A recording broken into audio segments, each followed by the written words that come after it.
안녕하세요 친구. 좋은 하루 되세요.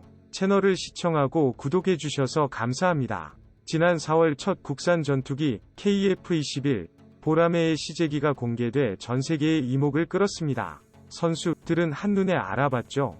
해외에서도 저 전투기는 진짜 다 라는 평가가 쏟아져 나왔습니다.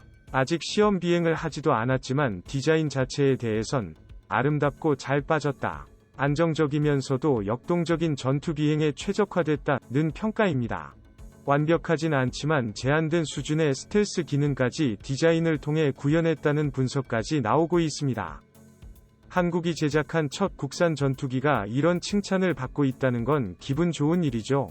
그런데 한국항공우주연구원 KARI가 이 같은 훌륭한 디자인의 비결을 공개해 관심을 끌고 있습니다. KARI에 따르면 KF-21은 제작 과정에서 9번이 세부적인 디자인 변경 과정을 거쳐 지금처럼 흠잡을 데 없이 미끈하게 잘 빠진 동체를 갖게 됐습니다.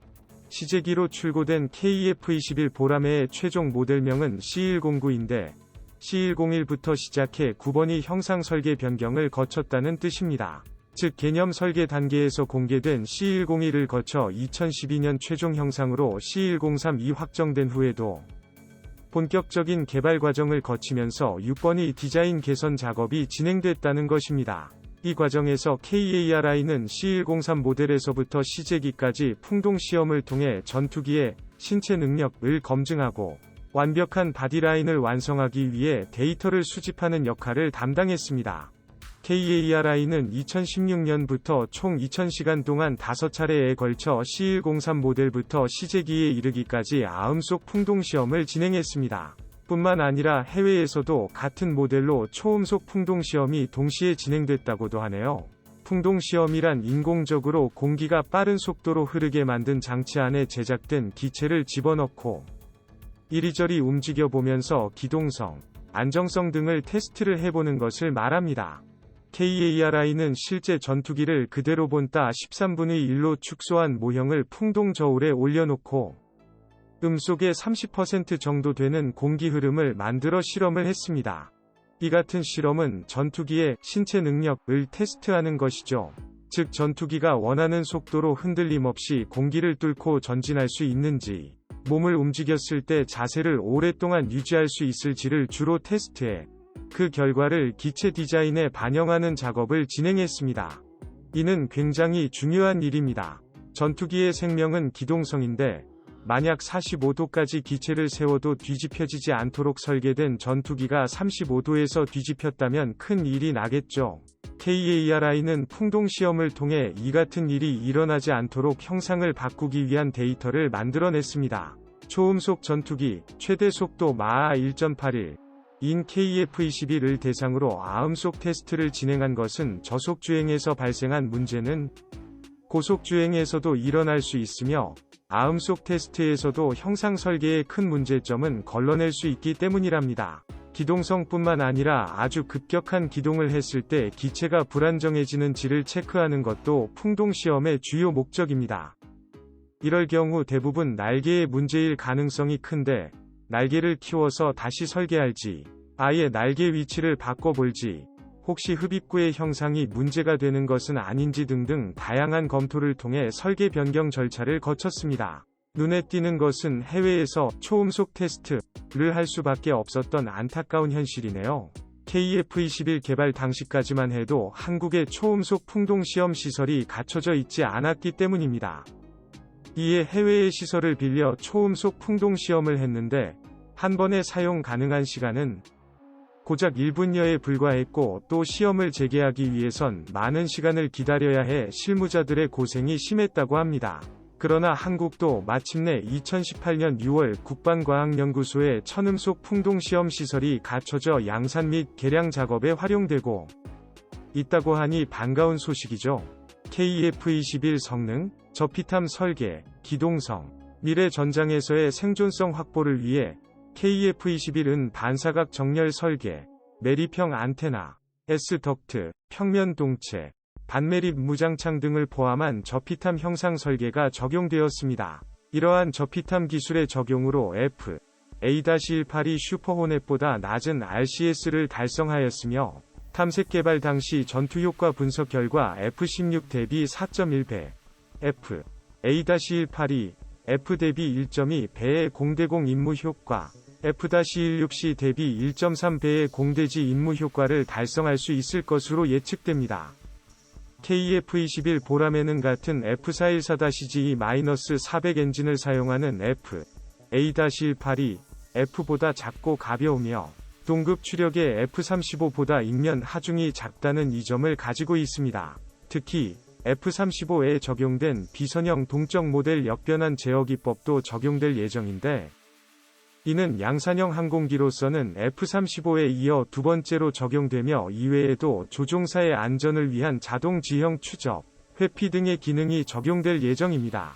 최신형 4.5세대 전투기에 걸맞게 KF-21은 AESA 레이더를 비롯한 다양한 센서들과 AESA 레이더, IRST, EOTGP, 데이터 링크를 통해 공유되는 정보들을 융합하여 동일한 표적인지 판단하고 해당 표적의 비행 궤적을 계산하여 조종사에게 라드를 통해 시연하는 센서 퓨전 기술이 적용되었습니다. IRST와 EOTGP는 유로파이터 타이푼 전투기에 탑재된 레오나르도 4이 파이렛 IRST와 F-15K 등의 전투기에서 운용하는 로키드 마틴 4의 스나이퍼 타겟팅 포드를 추종하여 개발되고 있는데요. EOTGP는 일반적으로 알려진 것과 달리 공대공 임무에서도 사용되는데 라팔의 FSO처럼 IRST와 센서 퓨전을 통해 보다 효과적으로 적기를 탐색할 수 있습니다. 한화 시스템에서 개발하는 다기능 레이더는 능동 위상 배열 방식이며 성능은 AN, APG-81과 동등하거나 우월한 수준을 목표로 개발하는 중입니다. 동시에 20여 개 이상의 표적을 탐지 및 추적할 수 있으며 동시 탐색 모드, 공대지 SAR 모드, 공대공 추적 모드, LPI 모드 등을 지원합니다. 레이더 신호처리 컴퓨터는 국내 기업인 인텔릭스사에서 개발하였으며 고속 연산을 위해 오펜크를 탑재하고 최신 고성능 FPGA-인 버텍스 7과 서버급 CPU인 인텔 Xeon-D, MXM 타입 AMD 라데온 28950 MXM GPU를 8장 병렬 탑재하여 총 EOTERFLOP 스위 처리 성능을 제공해요. 이는 F-35에 탑재된 머큐리 4의 제품이 17TERFLOPS인 것에 대비하여 47% 향상된 성능입니다. 추후 성능 개량을 통해 공대공 표적 동시 추적수, SAR 해상도를 향상하고 동시 공대공, 공대지, 공대함 탐지, 추적 기능과 전자전 기능 보강, 공대지 ATR 및 공대함 ISAR 기능, 비협조 표적 식별 기능, 광대역 데이터 링크 기능, 동기종 레이더 신호 상호 간섭 등을 추가할 예정입니다. 통합 전자전 시스템은 RWR, ECM, CMDS로 구성됩니다. 내장형 ECM은 ALQ-200K 전자전 포드를 기반으로 개발되고 있어요.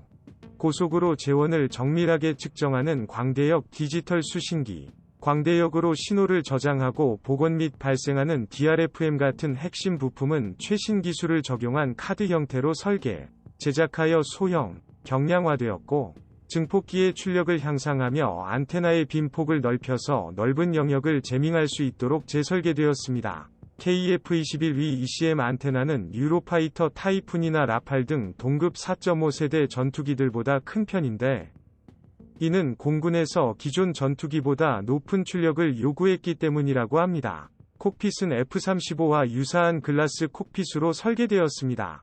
조종사의 임무 수행에 필요한 필수 비행 데이터, 항공기 데이터 및 임무 수행 관련 정보와 통합 전자전 장비로부터 들어오는 의협 정보, 센서 융합으로 통합된 표적 정보들을 선택적으로 시연하여 조종사에게 최적의 대응 방법을 제공해요.